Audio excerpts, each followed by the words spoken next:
Hey now, and welcome to Quantum Drive. I'm Rob.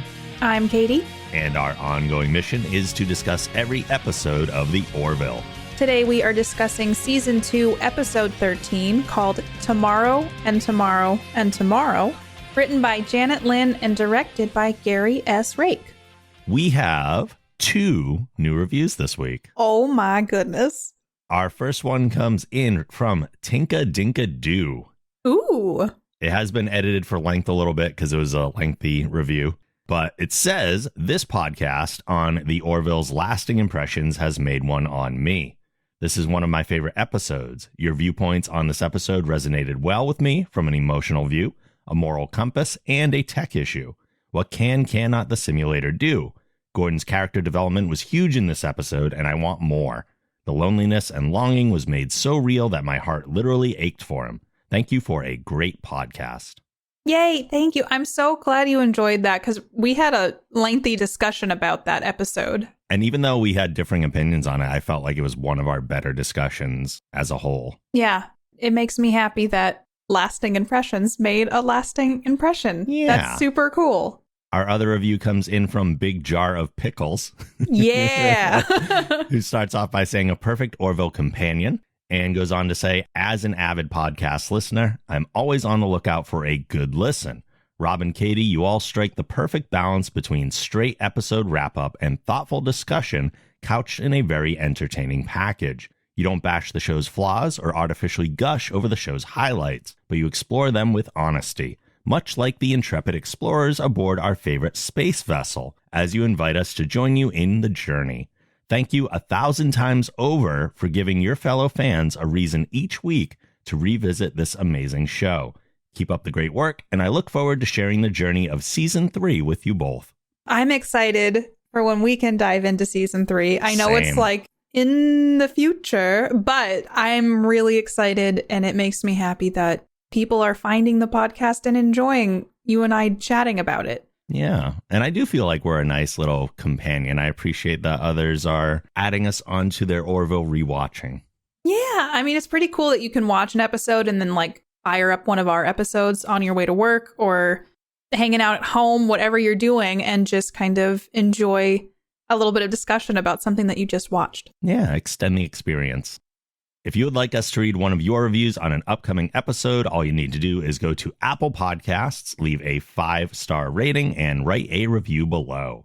If you'd like to email us, you can send an email to quantumdrive@thegeekgeneration.com.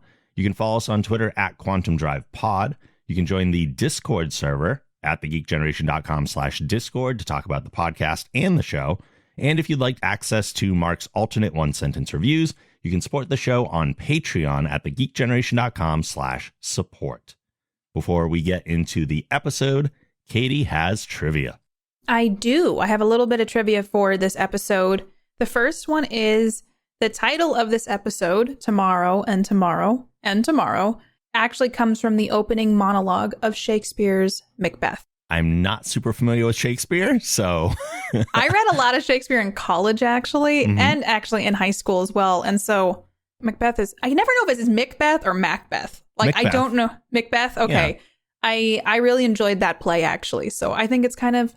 I always think it's interesting where they pull the titles for the episodes. Yeah. So it's kind of neat to have, like, it fits this, but it also ties to some literary history. We all know that Kelly loves Journey, the band. Mm-hmm. And you can see in her apartment that was supposedly 7 years in the past, the picture hanging on the wall is the album cover of Escape by Journey. Long-standing fan. Mm-hmm. She really loves Journey. So I did like the continuity of that. It's like a callback. And it's like a little Easter egg in the background. So if you rewatch the episode, keep your eyes peeled for that. So Adrienne Palicki, who plays Kelly Grayson, said that this episode was one of her favorites of season 2, and quote, because it was such a challenge. Yeah, I can definitely see how this would be more challenging. Just to play against yourself, more or less, and having to play both roles, then switching costumes and sides and playing the other side of a conversation you already played. There's no doubt that's very challenging. It was really cool. So in the scenes, like you were just saying, she had to play like opposite of herself, but they had a body double for some of these scenes. For the quote, other Kelly, So Adrienne Pilecki requested that she had a body double to help with that.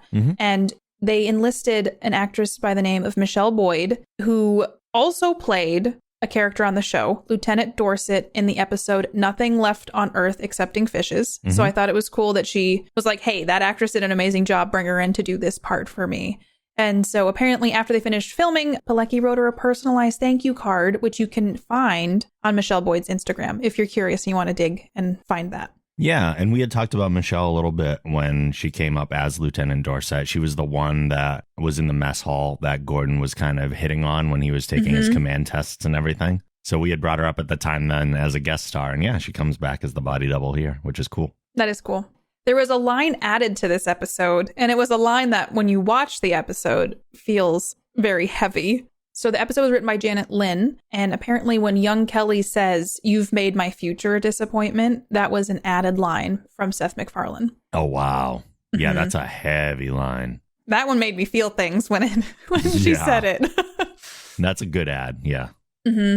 So this episode, some people say reference a Star Trek The Next Generation episode from season 6, episode 24, if you want to look it up. It's called Second Chances, and it's when Riker returns to the site of an 8-year-old mission to retrieve some important data and is unnerved to encounter a duplicate version of himself, which was created by a transporter mishap. Yeah, Thomas William Riker. Ugh. It's similar in the way that he would have had to act against himself in a lot of stuff in there. The biggest difference with that one being that it wasn't a time travel thing. It was more of a person being split at a point in time into two separate people. That's just a crazy thing in general. And then also this in the Orville, when it happens, it's just once in a million, not even a million, once in a lifetime kind of crazy things happening. And yeah, I can see the little bit of mirroring from that episode in this, but that it could also just be a coincidence. It could, yeah. So that's all of the trivia and facts. And there were no guest stars this episode besides the wonderful cast that's already a part of the show. Okay. Currently off duty, Ed, Kelly, Gordon, and Tala are sitting in the mess hall telling stories from their past. After Gordon and Tala turn in for the night, Ed and Kelly reminisce about their first date. Ed reminds her that he's still willing to try again, but Kelly reiterates that a captain and first officer shouldn't be in a relationship with one another. It makes sense. It is a big thing when you're in command of a ship and you're dealing with heavy things. Like you've brought up in the past, sending your betrothed away on a mission that's dangerous or a suicide mission is going to become more complicated if you're in love with that person. Well, I mean, but the thing is, he's already in love with her. Yeah, so does it actually change things? I guess it would, more than anything, change their dynamic, because Kelly does make a good point in that they've set themselves up as a good team. Yeah. And they are very good friends right now. And then reintroducing that could totally shift the dynamic. What if they get in a fight and then it's a whole thing? But we kind of see a little bit of that in this episode anyway. Yeah, there's always more layers to it than just this black and white. Like, well, if we date, it's going to make things more complicated because it already is fairly complicated. For sure. In a science lab, Lamar is admiring Isaac's work on Aronov's quantum accelerator. Isaac tells John that his work could eventually lead to their ability to time travel. Kelly enters to inform Lamar that it's time for his monthly Dysonium field analysis. As John leaves, the ship is struck by a massive gravitational wave resulting from an unknown natural phenomena. Kelly leaves to assist on the bridge, but before Isaac can depart for engineering, he hears Kelly's voice behind him. When he turns around, he sees another Kelly with different hair and clothing who is confused about where she is. I think having Isaac as part of this scene was really well done, because if you think about a humanoid character being there, they'd probably freak out a little bit more. Or, I don't know, I just thought that it was a logical approach to kind of explaining something happened and it's different and I don't know what it is, but we have two Kellys now. Yeah. And it was interesting, too, her reaction, because when the camera pans over to her, she's looking right at Isaac, and then she stops and looks around, where I would think she would do things in kind of the reverse order. Like if I ended up somewhere, I would look around, or I just wouldn't stop looking at Isaac, because that's something she has probably never seen before. I feel like a Kaylon at that point, if she's from 7 years in the past, is not really like a... I would be shocked if there was a Kaylon in front of me. Yeah, like she's seen a Union ship before, so that's not new. But a Kaylon is very new. I don't know how she kept her cool. I know I wouldn't be as cool, calm, and collected as she was. I also like that they're using something that's already been established for the time travel. Like, we've seen the Aronov device on more than one occasion at this point. So they didn't have to go through the hassle of introducing something new just to make the story work. I like that they've kept that throughout the series, that it's kept coming back. And because that was episode 1. Yeah. That we were introduced to that. And so I think it's neat that it, not that even it's a callback, they're just utilizing it to study and create and do new things. And I appreciate that continuity. Yeah, something in the canon we're already familiar with. Saves time. Isaac questions this new Kelly, thinking she's the same one who exited just moments ago. He calls the bridge to discover that Commander Grayson is there as well, then informs Tala that they must have an intruder. I mean, it makes sense. Like I was saying, it's like he logically broke it down going, yep, no, you're not who you say you are. And they've had some weird things happen on this ship. So a few. Just a few. So, I mean, I think it's a good assumption to make that maybe she's not to be trusted. It was a little strange to me, though, that Isaac couldn't necessarily theorize what had happened here based on the research that he was doing. Yeah, I guess that's true. But also there was a krill on the ship that looked like a human woman at one point. So also true. And then this is super nitpicky, but when Isaac calls the bridge, Kelly hits a button on the console to respond to him. I never noticed that before. I'm not sure if there was an instance where someone called from somewhere off the bridge to the bridge, but I would think once that channel is open, that channel is just open and you can respond to it, because someone who's not on the bridge always just responds.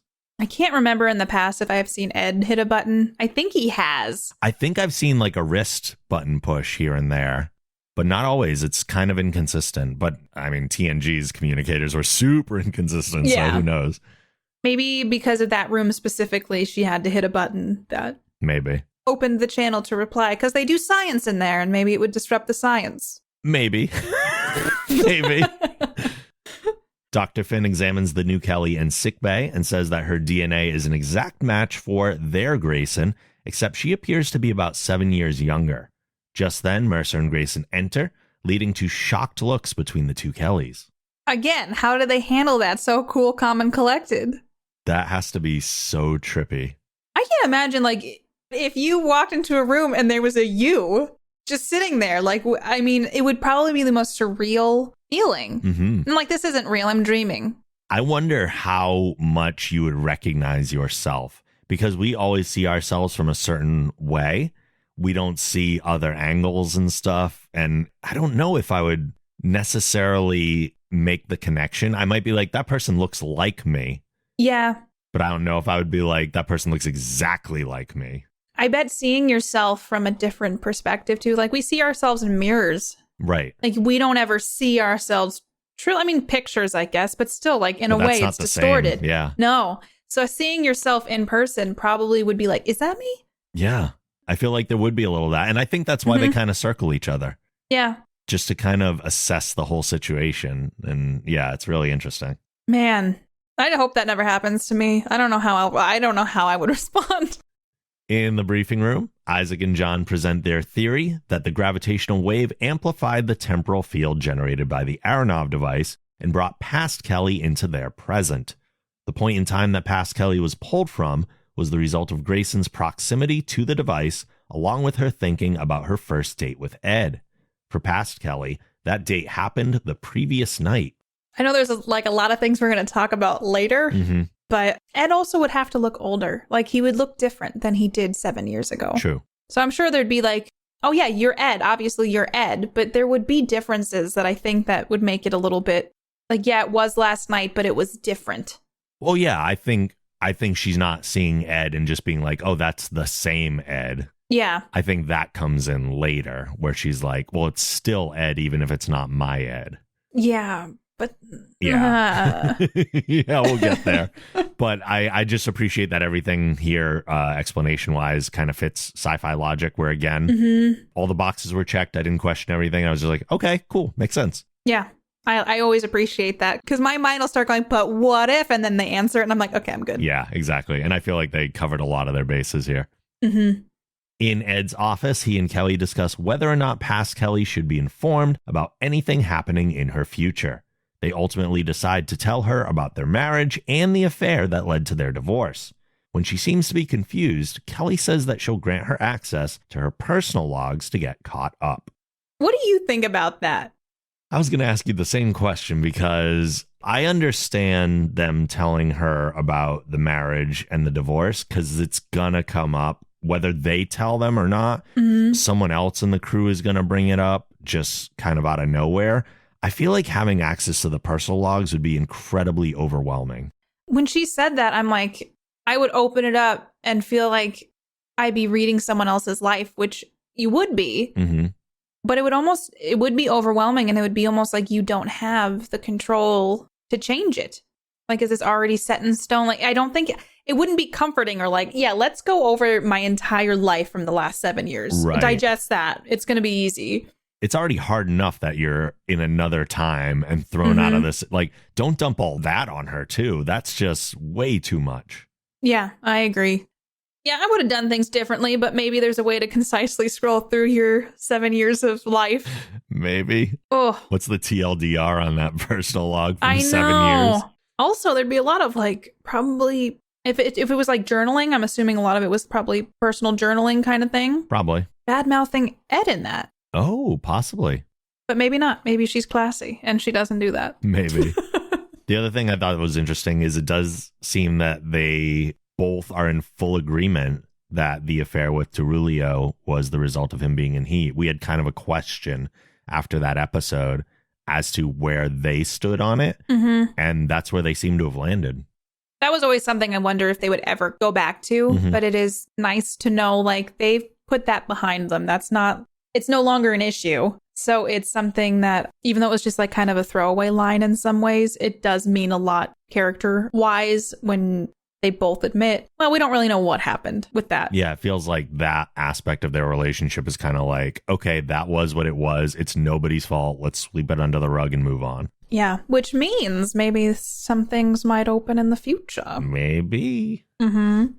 On the bridge, the crew is debating the ramifications of past Kelly's presence in their timeline when Lamar and Isaac interrupt to provide an update.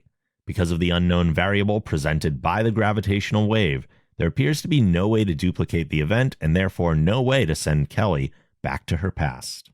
I don't even know how you process that kind of information either. At that point, it's like you're competing with yourself for your life. And I mean, I don't think anybody expects their life to go that way. And then you just kind of have to like, because there's things that we'll talk about in a little bit about when she figures out what she wants to do. Because she said she needs to think. And I know what I would have done. I feel like I know too. Yeah. It's probably similar, but it's not the choice that is made in here. Nope. Past Kelly is upset to hear the news, and despite encouragement from Ed and Grayson, she says she needs some time to think. Tala stops by her quarters to check in on her and reassures her that she can still accomplish her goals in this timeline. I mean, in a way, like I think at that point, you kind of feel like, am I getting the upper hand and help from others because of this special scenario? Mm-hmm. Also, would she have to change her name so that she was like somewhat like, I'm Kelly Grayson 1? Yeah, I don't know what would happen there necessarily because, like you said, there was that TNG episode that did it. They're both still technically William Thomas Riker, but the duplicate ends up changing his name to Thomas William Riker just to offset that and to create some sort of differentiation. Maybe that's just something that happens later on as she would remain in the universe. But I just feel like there's just so much there that's like, I would be crawling to get off that ship. Yeah. Kelly also says that there's no point in trying at something that her future self failed at. Yeah. Which is a really weird way to think about that because it completely dismisses things like circumstance and timing. So like sometimes the reason a person might fail at something is due to the circumstances that are outside of themselves.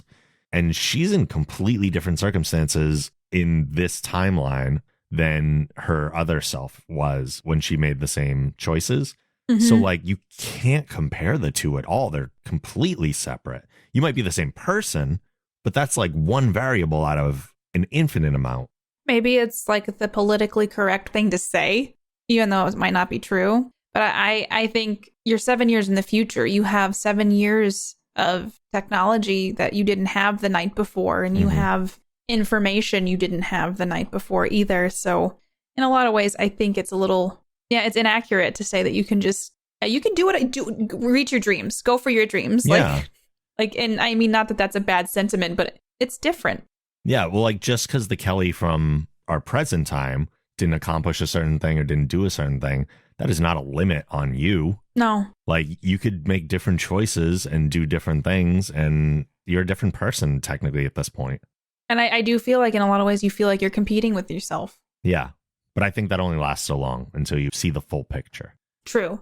But at that moment, I'd be like, I'm competing with myself. Possible. I have to do better. In the mess hall, Lieutenant Grayson is telling Tala, Gordon, and John an embarrassing story from her time at Union Point. Commander Grayson overhears and pulls her aside, asking her to not share those kinds of stories because her crew might lose respect for her. The commander understands that's a tough ask, but a benefit of having the same hopes and fears is that they both have the ultimate confidant. Past Kelly asks if things are really over with Ed, and present Kelly assures her that they've both moved on. When asked what she might want to do next, Lieutenant Grayson says she might request a posting on the Orville. What? That's how I felt when she said that. Same. Honestly, because your life is so intertwined at that point, go start a life somewhere else. Start over. Though I could see how she might feel like, I have feelings for Ed. I want to see where that goes because she's not over it. That's new for her. So it could be like ulterior motives a little bit in that regard. But I don't really feel like they're the ultimate confidant. Like in a ways, I wouldn't trust myself if I just met myself, you know, like I feel like, and like she's going around telling stories about when she was in school and she's needing that kind of barrier. And if she stayed on the Orville, that barrier would be blurred. Yeah. Also, Kelly should have been like, no, you can tell she doesn't want her to stay on the Orville. Just say like, I don't think that's a good idea. But she doesn't. Yeah. So there's a few weird things going on here. So I have the same feeling where if there were two of me, I would want to distance myself from my other me so that I could have my own unique life without having to worry or constantly be reminded about the other me. So yeah, distance would absolutely be a thing that I wanted. I can understand past Kelly wanting to stay here because this is all still very new. She's out of time and this is the place she's currently comfortable. She feels like she's made a friend in Tala already. At least she knows her other self. So that's probably like the temporary solution. I don't think she would long-term be happy there by any means. And I kind of understand Commander Grayson accepting it just in being like, well, I'm going to do myself a favor. Like, I don't necessarily want this, but I'm not going to say no to me. Yeah. I'm going to let her do whatever she wants right now. She already has it hard enough. Yeah, but there's also, from a professional perspective, probably not a good idea for her to stay on the ship. Oh, I agree. It's definitely not a good idea. Yeah. And I mean, maybe Kelly's kind of a people pleaser in a lot of ways, and she's trying to be like, yeah, I can't say no to me. Like, she's at least a Kelly pleaser. Yeah, she's a Kelly pleaser. And so, I mean, I think it would be weird to have someone there who's like, you know my secrets. They could blackmail you if they want, like you have. But they'd be blackmailing themselves too. I know. I don't know. There's a lot of ways it could go. Luckily, it didn't go any of those ways. It's very true. Ed and Gordon are playing a video game in his quarters when past Kelly stops by. She tells Ed that for her, their first date was last night and she had a really great time, so she'd like to try for a second date. Ed stops by present Kelly's office to ask her how she'd feel about him dating past Kelly. She's not too keen on the idea and says she can't stop him, but warns Ed that they're both different people now than they were then. I mean, I'm a little surprised that Ed's entertaining this idea. I get it. Like, I don't blame Ed for being curious in wanting to explore something that humans have theorized about for so long. Like, what if I could go back and fix things? But he's also not considering that that's not actually going back and fixing things. Yeah, I guess part of it, though, that I think about is he has 7 years of knowledge that he didn't have prior about her. Right, which is exactly why he's like, oh, this is the perfect opportunity. This is what everybody wonders. Like, if I had known then what I know now, what would I have done differently? And that's what he sees this as. It just seems kind of like an immature way to look at it. It is. Because I know for me, if I was like, all right, I can start over, but there's just like a morality thing too about it. Like it is kind of like, it is you, but it's not you. Mm-hmm. And I know like eventually at the end, they kind of arrive at that, but I see that from the get-go. And maybe it's because Ed is very much still in love with Kelly. And he's like, if I can't have the original, I'm going to go for the one that still wants me. He's a little blinded by that for sure. Yeah. Yeah. I also think he puts Kelly in a super unfair situation here by even asking her if it's okay. And then just being like, well, if you don't say you're into it, I'm just going to go do this other thing. There's no option of, if you're not into it and you don't want me to pursue this, then I just won't do anything. That wasn't an option put on the table. It is a really awkward situation for Kelly to just kind of like, it does seem like she's being a people pleaser in a lot of ways. Because I can tell, like, being a self-proclaimed people pleaser, her giving concessions to people because she feels like she has to, even though it's going to affect her negatively emotionally and professionally maybe as well. Yeah. Ed and Kelly go for a date at Muska's, and as Ed had previously said was true of past Kelly, she encourages far too much drinking. The two drunkenly stumble through the corridor toward their quarters and share a goodnight kiss. It just feels weird to me because it's young Kelly. Yeah, it is. Well, it is weird. Yeah, so for me, like, Ed's like, yeah, slam dunk kind of thing. But it does feel like, from my perspective, because we've watched the show and grown to love, I don't want to say old Kelly because she made a joke about that in the show itself. Kelly or Commander Kelly. Commander Grayson, is that I feel like it is weird to see Ed kind of just go, yeah, well, if I can't have that one, I'm just going to go over here to the young one. Like, it's also that to 7-year-old younger Kelly. Yeah. On a side note, because we always comment on it, future fashion's not so bad here. No, but I will say the men's is not as nice as the ladies. It's very true. His is very like one color, uninteresting. Yeah, it's not the worst I've seen. It's not. No, by far, it's not the worst. The next morning, Grayson visits past Kelly to tell her that she doesn't think pursuing Ed is a good idea because she's seen how much they were both hurt when it ended. They both get upset, leading to past Kelly saying that the commander has made her life a disappointment. The levity of that is just so soul crushing. To hear that, like, if my past self said that to me, I would probably spiral into a deep depression because you never aim to disappoint yourself or anybody. No. And to have somebody say that, that's probably one of the most hurtful things someone could probably say to you. At least to me. Yeah, that would be very crushing. Yeah.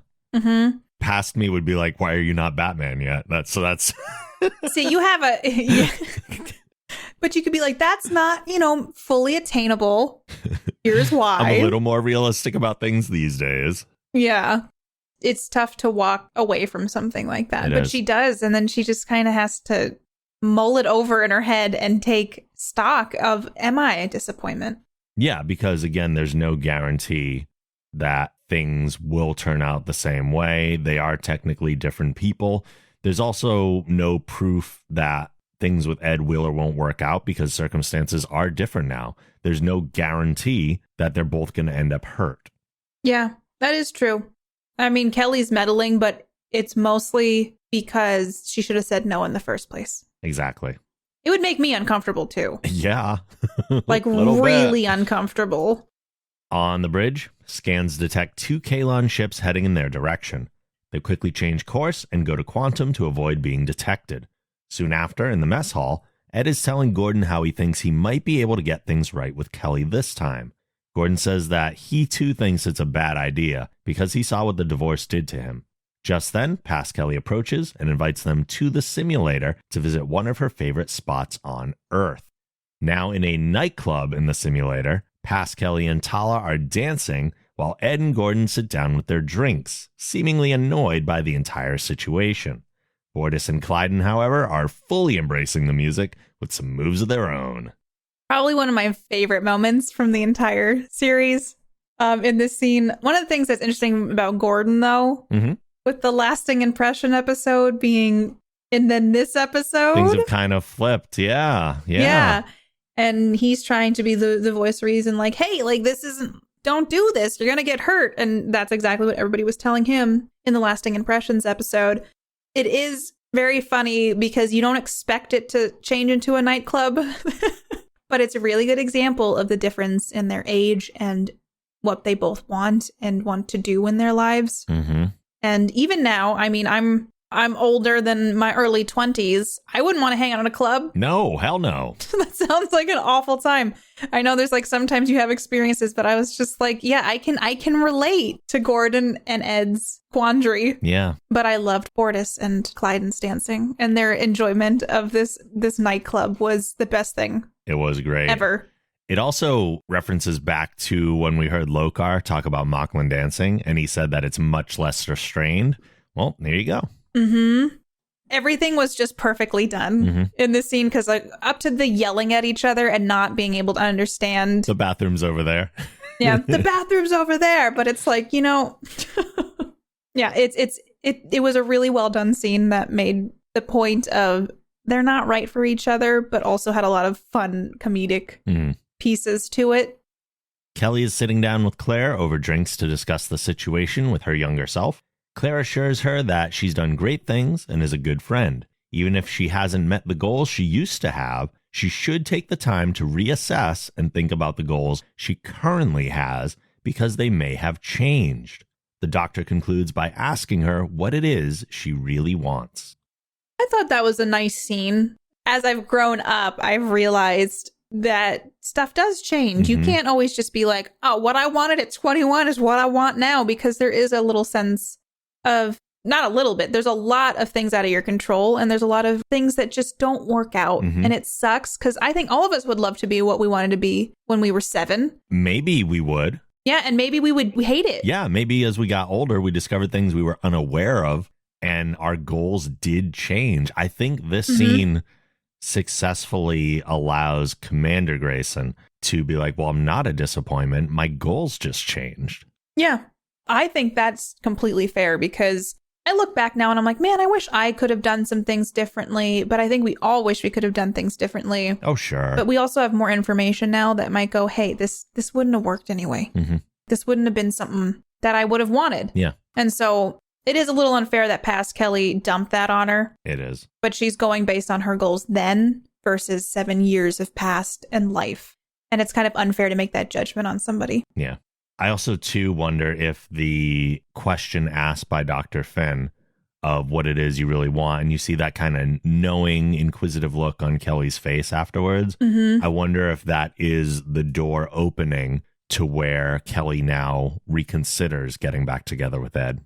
Yeah, I think that would be a good moment where you reflect on if your goals have changed. Would you want to allow yourself then to go back down that path? But it gets messy when he's dating your younger self. It does. But I don't think she's thinking about that at the very moment. I think she's just thinking about the fact that Ed has been like, I'm still in. And I think she's just like, it's not a good idea for a captain and a first officer to date, but maybe we could make it work. I think she's just kind of mulling that over a little more than she's ever written it off.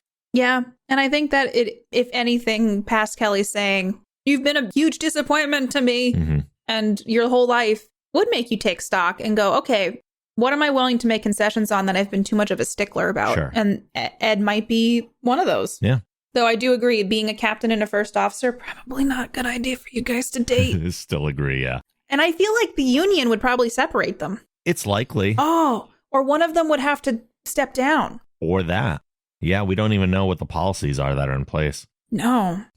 Ed and Past Kelly lie down in his bed and begin kissing, but Ed stops it from going further, saying that it feels, quote, a little messed up. He continues by saying that he's felt all these things before for someone else, and the two of them grew and evolved together, and he still loves her. Before they can resolve anything, Bortus calls from the bridge to say that the Kalon ships are back and will arrive soon.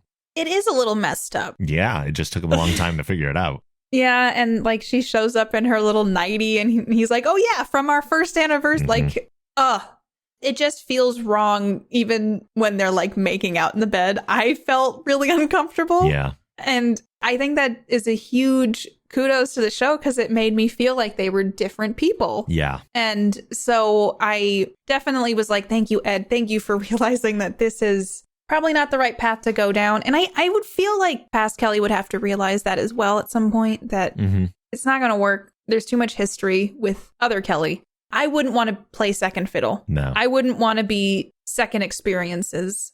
Because there was a point in that scene where he says, oh, it's even better the second time. Yeah. And she said, nice save, Mercer. And in my head, I'm like, that's not a nice save. You just said it's better the second time and you're about to have sex. Like, I'm sorry. It just, for me, I didn't feel like it was a good save. Mm-hmm. Maybe that's just me and I'm... No, I kind of agree.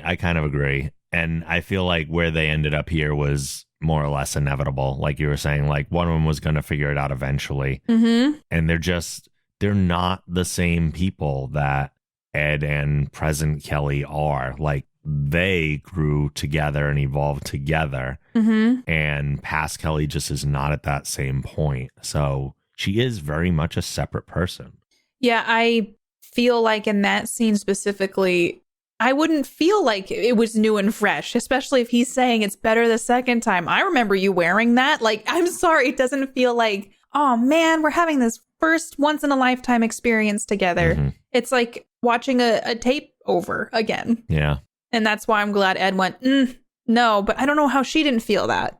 I think she would have eventually. I think she's just as blinded. She's not connecting that this Ed is separate than the Ed she just went on a date with. Not as much as he's making the connection now.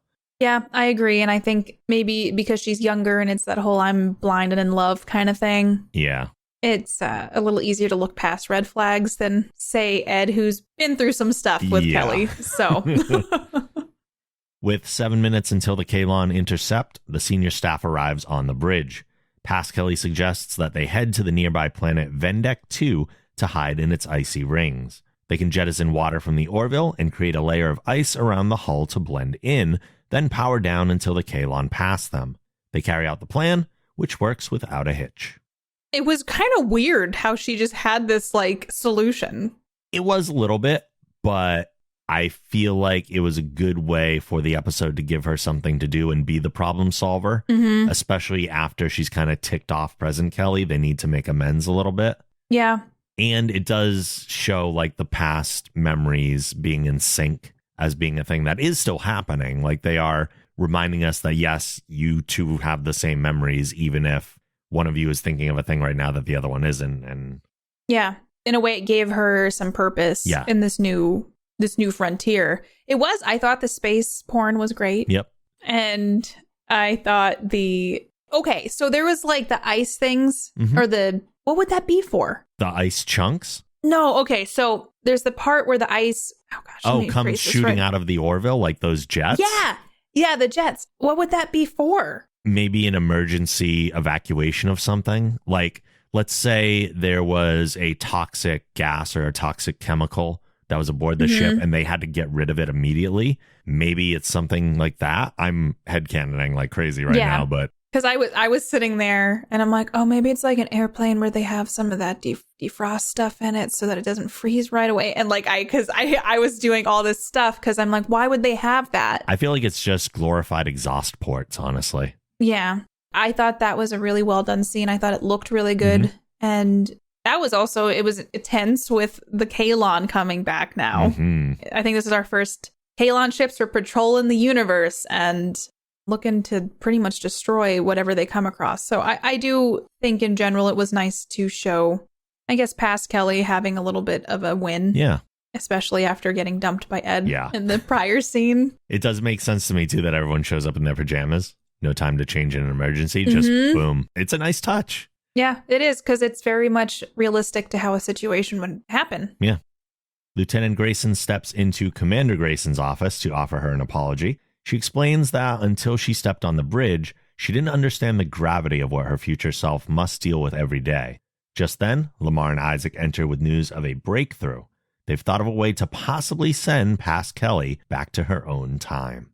It's kind of a turn you don't expect in the episode. You're like, she's going to be here forever. And in my head, I'm like, are they just going to send her away? Like, she sometimes shows back up and past Kelly's arrived. But I feel like I would have taken the opportunity to go back if I could have. Oh, sure. Yeah. It sounds very dangerous, though. Yeah, there are some things that we'll talk about in just a moment that are, but we'll talk about it. Yeah. John explains that by teching the tech, they can focus a wave into the Aronov device, but it's going to take a massive amount of energy that will put a strain on the ship. Kelly is worried that her knowledge of the future will cause problems, so Dr. Finn suggests a memory wipe. It's risky, so she'd have to volunteer. Lieutenant Grayson smiles, explaining that not only will it work, but she'll make it home just fine. That's why Commander Grayson doesn't remember any of these events occurring. I even have moments where when she was saying that, I'm like, I don't know. Yeah? Yeah, I was like, I don't know about that. Just because I felt like, I don't know. It just, I had an inkling that something wasn't quite right about it. Okay. But it makes sense because she doesn't remember. Yeah, for me, it was like the memory wipe ties up any of the time travel logic loose ends. Yeah, it does. I just, for some reason, felt like, I don't know why, but I just kind of felt like off about it because I'm like doing the memory wipe because I think it's because they explain so much like the memory wipe is super dangerous and we need a lot of power to like, it just all seems very risky. And I'm like, I don't know, because I'd like to think that things did work out that way. And that's why Kelly doesn't remember. But for some reason, I just feel like maybe, I don't know, it's because I have the forethought now but I do think like in a way, it leaves a little bit of doubt. At least for me, it did. See, when I first watched it, I didn't get that doubt at all because I'm so used to a Star Trek episode kind of wrapping up all of its things at the end of an episode. So it was definitely what ends up happening definitely was abnormal for me and what I was expecting. I did find it interesting, too, that in their explanation of the solution, it involves reversing the polarity, which is like one of the most overused techie explanations in sci-fi. So I just love that they included that. But that's all you have to do, Rob. You just have to reverse the polarity. Yeah, and then everything's solved and everything's okay again. Yep, that's how it works. In the science lab, they prepare to activate the Aronov device. Kelly asks Tala to meet her for a drink 7 years from tonight, and present Kelly agrees. Ed takes a moment to apologize to Kelly for the absence and neglect that will occur throughout the next 5 years of her life. But in essence, he's really apologizing to present Kelly.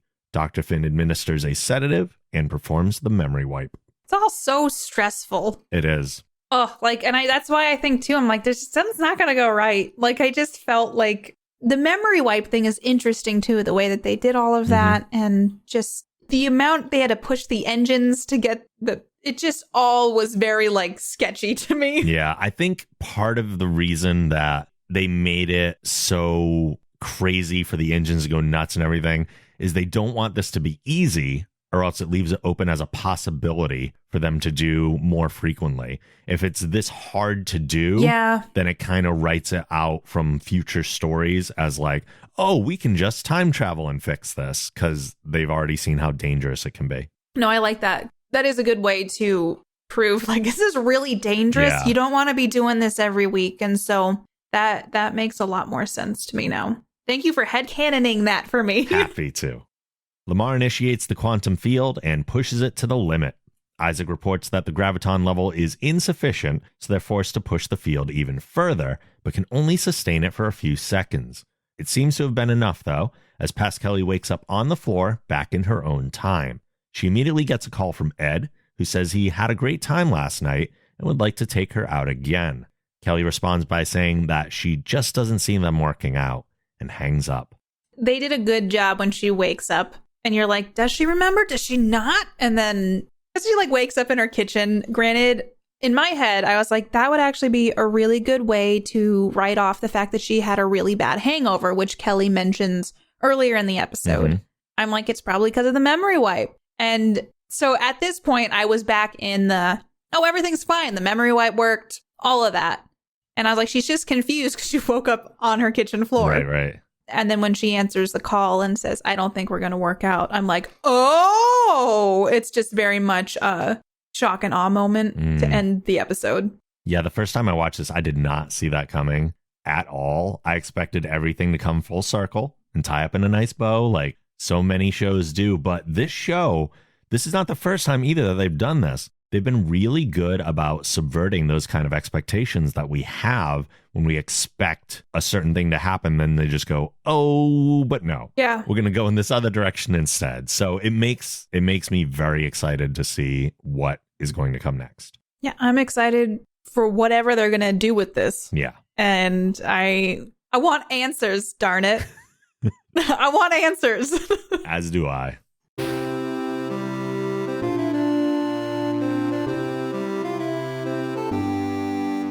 All right. What is your big takeaway from this episode? My big takeaway is, okay, there's a lot in this episode that is worth talking about. My big takeaway, I think that the concept is very intriguing to entertain the idea of meeting your past self and how you would navigate any sort of situation like that. So seeing how Kelly interacts with her past self was really interesting because she was I would say she carried herself with a lot of grace and maturity. And they did a good job playing past Kelly and future Kelly was really well done because I felt like past Kelly was very immature, had a little bit less focus, and that future Kelly really did have it more together and a sense of maturity, which I think is really hard to do, to portray both of that in one episode. I had read a thing too that Adrienne Palicki actually changed her voice a little bit for playing past Kelly. She was a little higher. Yeah. And then she changed her gait for walking around a little bit too. And that probably helped to get into character a little bit more. And I think they did such a good job with making the character so different that you didn't really need the bangs, quote unquote, to tell that she was different. Yeah. I mean, I don't know how I feel about that Ed dynamic thing. I think Ed had a little lapse in judgment, and I'm just going to let that slide. And at least he arrived at the appropriate thing at the end. I will say one of my favorite moments from this series was born in this episode at the club with Bortus and Clyde and dancing. Overall, I really enjoyed the discussions that this episode specifically brought up. And I think the ending is what excited me the most about it, though. I want to know what comes next. And I want to see. I just have a lot of questions, and I'm excited to hopefully get some answers. What was your takeaway? I like this episode a lot. I think it's done very, very well. I feel like it's much more about exploring the concept of facing your past self than it is about the time travel aspect of it. I feel like the time travel just kind of serves as a method through which they can do that explanation. Yeah. So that was a good way to kind of handle things. It's also a good character building episode for Kelly, which is something I don't think we've gotten a lot of at this point. Yeah, I think this is probably one of the first times we've seen her as like a main focus, and like we learn a lot about her because it's her past and it's her now. Yeah, Mad Idolatry was focused on her, but not because of who she is necessarily. Yeah. There's no way it's an easy task to portray both of the versions, like we've said. And she did such a fantastic job. She did. So that was super impressive. It's interesting to see an episode where there's no real B plot. No, yeah, that's true. You could say that the Kalon ships kind of served as one. Yeah. But that was like all of 2 scenes. So I didn't really feel like it was a very significant plot. If anything, that was just kind of a reminder to let us know that the Kalon are still out there. Yeah. And it gave Kelly the win. Yeah. That I think the confidence booster she needed to move into the future that she was now a part of. Yeah. Ultimately, this episode also reignites the will they, won't they question of Ed and Kelly's relationship, which has not come up a ton this season. No. I'm glad that it's not the sole focus of the show like it was early on, but at the same time, I do like the continuing thread of it. I think it's something that would naturally come back up, especially given how well they are getting along. Feelings like that, I mean, you're married to someone for that long, that's not just going to go away. So when they start getting along, some of that's going to resurface. And I like that they're just not ignoring it. It's still a part of the show and a part of these characters. And it's not like a typical drama, or like I like to think a teen drama where it's like, I'm just going to ignore it and we're just going to have these moody stare downs. And it's nice that it's like a discussion and they're open about it. And it's, I think I've enjoyed the threads that they've weaved throughout season 1 and season 2. And I just think the show does a good job at weaving stories. And this has been another testament to that. And I know I never walk away from an episode going, oh, they said this and now I'm confused about this one thing. Or, oh, but in episode 2, they said this. And now in episode 15, they're saying, like, I really appreciated that they try really hard to make sure the story is fluid and it makes sense. And it makes sense on a whole. And with Ed and Kelly, the will they, won't they, yet to be seen. Yeah, I do appreciate also that they've gone through so much work to make things consistent. They haven't really contradicted themselves at any point. And yeah, these threads just kind of keep continuing. I love how they're able to both carry on these threads from episode to episode, but still give us episodic television. Yeah. So there's like some underlying things that we get from the characters, and yet each episode, for the most part, kind of stands alone. Yeah. I do like that. I do like when I watch a show, though, and it does have some things that tie back. But there are some shows that you watch and you have to have watched everything up until that point, or you're just lost. Yeah. And this one, I feel like if you caught it on TV one night, you could get hooked into it and then start at the beginning. But in a way, it's kind of Family Guy-esque like that, where you can take them in chunks and not be completely lost. But yet there's still those threads that they've weaved through it. I think it's kind of genius in a lot of ways. Yeah, and for people that have watched the entire show, that's something that's for us. Yeah. Before we get out of here, we have one more thing to do, because Katie's husband Mark is a big fan of the Orville as well and always leaves us with his 1-sentence review.